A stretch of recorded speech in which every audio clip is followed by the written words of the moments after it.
Em algum lugar do Atlântico Norte, em abril de 1958, quem olhasse para o céu na hora certa veria um clarão, uma bola de fogo cruzando a atmosfera em silêncio.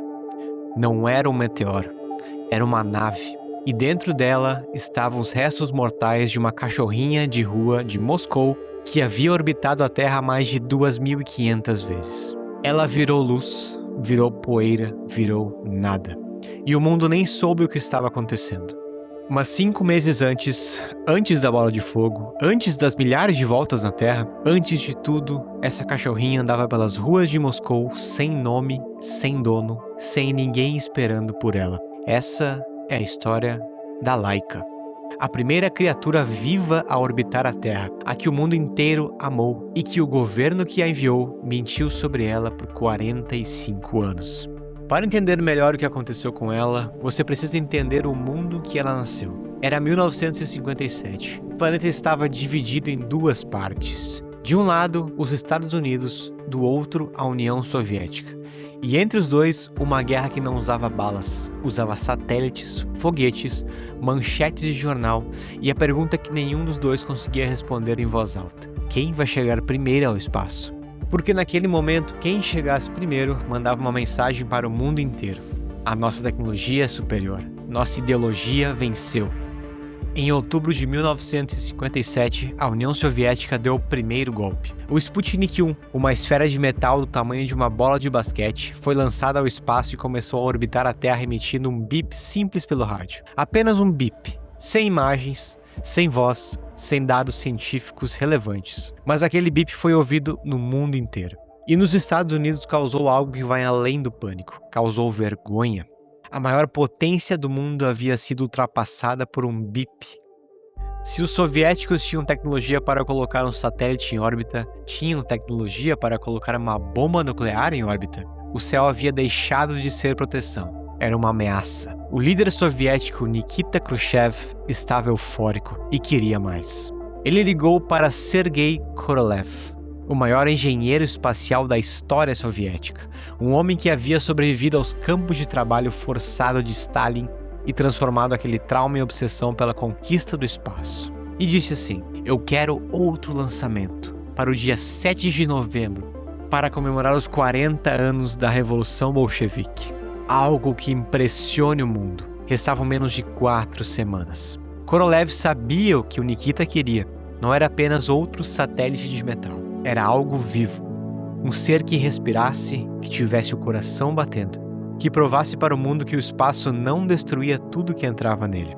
Porque se qualquer ser vivo sobrevivesse ao lançamento naquela época, então o ser humano era o próximo passo. E se um cosmonauta soviético fosse o primeiro a orbitar a Terra, a Guerra Fria já teria uma vencedora. O problema era brutal. 4 semanas não eram suficientes para construir um sistema de retorno. A tecnologia para trazer a cápsula de volta da órbita com segurança levaria meses a mais de desenvolvimento. A física da reentrada atmosférica exigia escudos térmicos, paraquedas precisos, sistemas de frenagem que simplesmente não existiam ainda. Korolev sabia disso. Sua equipe sabia disso. Qualquer ser vivo que subisse naquela cápsula não voltaria. A decisão foi tomada em algum momento entre uma reunião e outra, entre um relatório e uma assinatura, sem cerimônia, sem que ninguém fora do programa soubesse. E alguém tinha que escolher quem seria esse ser.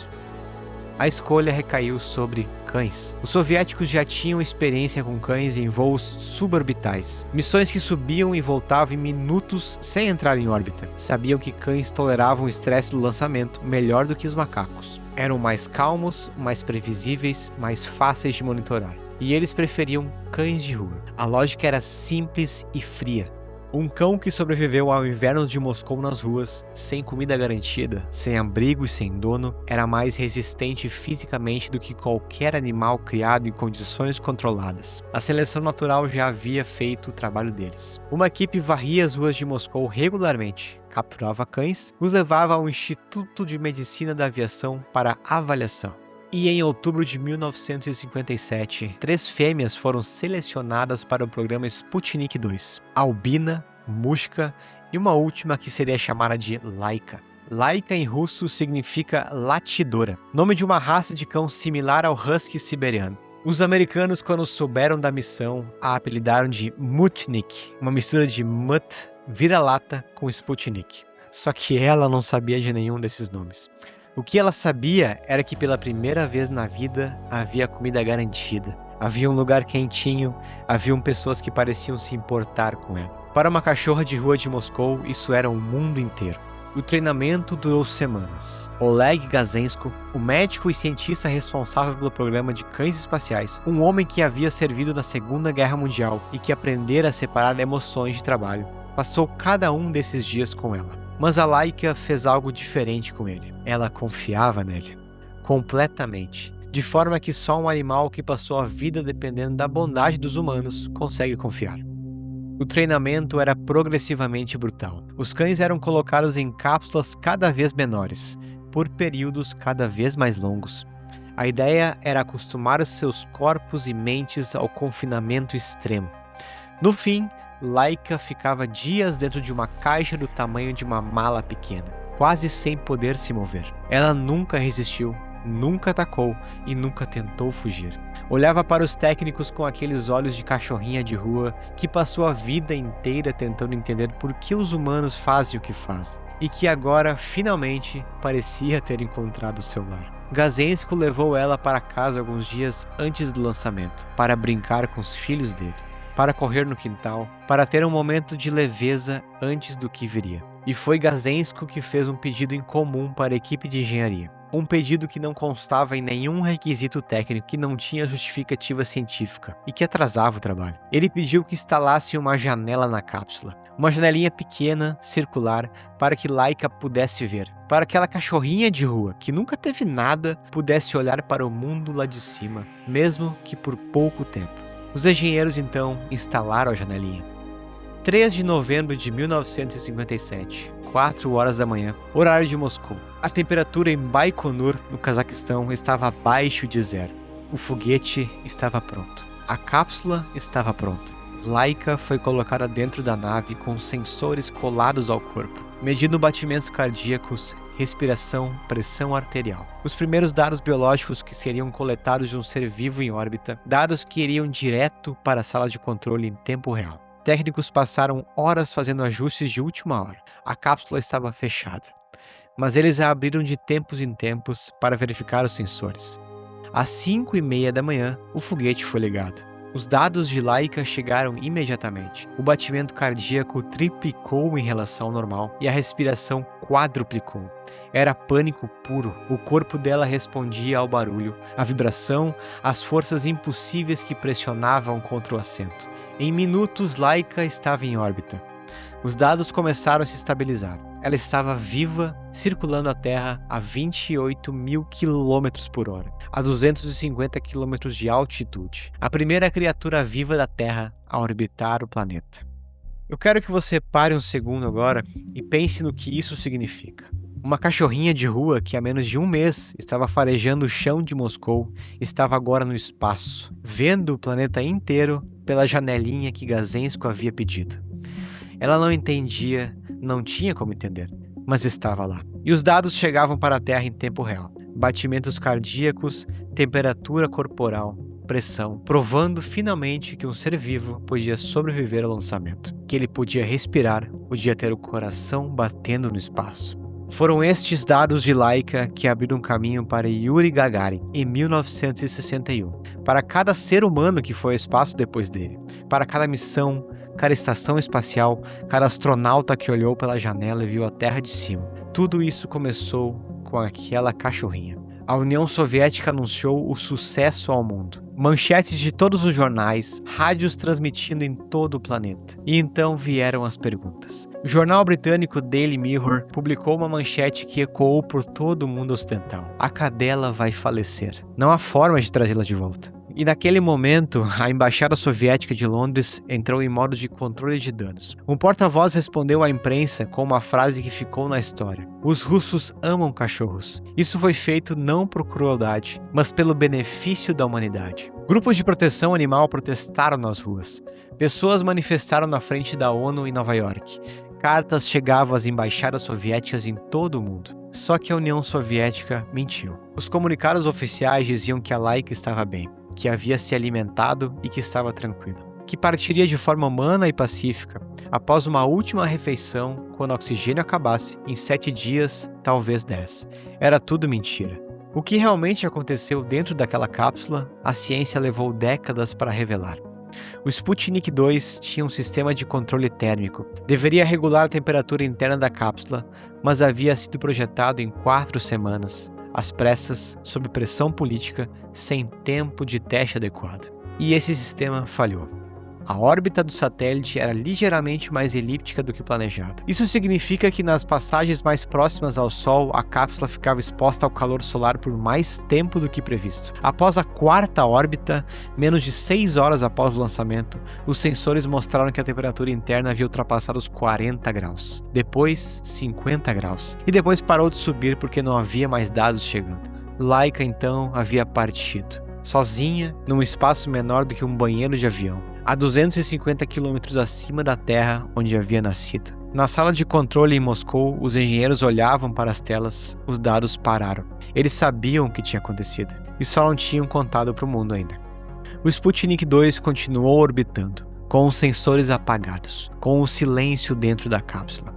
Orbitou a Terra 2.570 vezes nos 5 meses seguintes. Em 14 de abril de 1958, quem olhasse para o Atlântico Norte na hora certa veria aquele clarão que eu comentei antes. O Sputnik 2 reentrou na atmosfera sem escudo térmico, sem sistema de frenagem, sem nada que pudesse sobreviver ao atrito com o ar, e simplesmente virou fogo, desapareceu.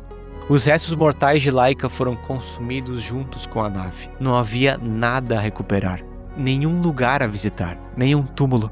A imprensa soviética registrou a entrada sem cerimônia. O Ocidente havia seguido em frente para outros assuntos, e a história de Laika foi sendo enterrada, lentamente, metodicamente, sob camadas de propaganda, silêncio e tempo.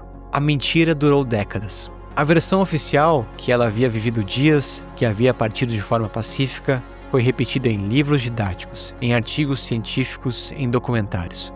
Qualquer pessoa que soubesse a verdade dentro do programa permanecia em silêncio.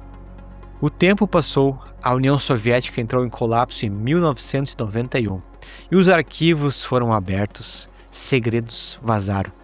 Em 1993, Oleg Gazensko finalmente falou. Numa conferência em Moscou, o homem que havia treinado Laika, que havia levado ela para brincar com seus filhos, que havia pedido aquela janelinha na cápsula, disse as palavras que havia guardado por 36 anos. Quanto mais o tempo passa, mais sinto que não devíamos ter feito isso. Não aprendemos o suficiente com essa missão para justificar a partida de Laika. Trabalhar com animais é uma fonte de sofrimento para todos nós. Nós os tratamos como bebês que não conseguem falar. Ele fez uma pausa e então disse uma última parte. Quando você entende que não pode trazer Laika de volta, que ela vai partir lá de cima, esse é um sentimento muito pesado. Gazensko morreu em 2007.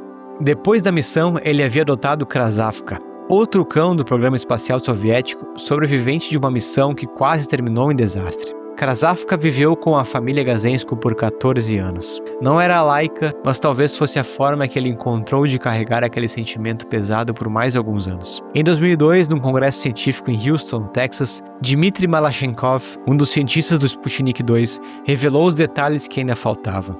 A causa exata, o tempo exato, a falha no sistema térmico, a temperatura que subiu rápido demais. 45 anos depois do lançamento, o mundo finalmente soube a verdade completa.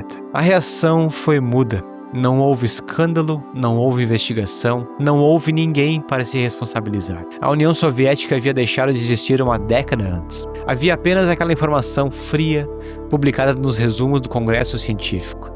Laika havia partido na 4ª órbita, poucas horas após o lançamento. E se serve de consolo, existe um monumento da Laika em Moscou. Ele foi inaugurado em 2008. Fica perto do Instituto de Pesquisa Militar onde ela foi treinada. É uma estátua pequena, uma cachorrinha em cima de um foguete, olhando para cima. Não é grandioso, não fica numa praça central e a maioria dos turistas não sabe nem que existe, mas ela está lá. E aqui vale a pena parar mais uma vez. Pensa em tudo que a Laika representou. Era uma cachorrinha de rua, sem raça, sem pedigree, sem nome quando foi capturada. Era o tipo de animal que a maioria das pessoas passa na rua sem olhar. E ela foi a primeira criatura viva a orbitar a Terra. Ela não escolheu nada disso, não entendeu nada disso. Ela confiou nos humanos que a alimentaram e a aqueceram. E esses humanos a colocaram dentro de uma cápsula e a enviaram para uma missão sem retorno. Mas os dados que seu pequeno corpo transmitiu durante aquelas poucas horas em órbita, os batimentos cardíacos, a respiração, a pressão arterial, foram os primeiros dados biológicos coletados de um ser vivo no espaço. Esses dados provaram que o mamífero podia sobreviver ao lançamento, que podia funcionar em ausência de gravidade. Sem esses dados, Yuri Gagarin talvez não tivesse ido ao espaço em 1961.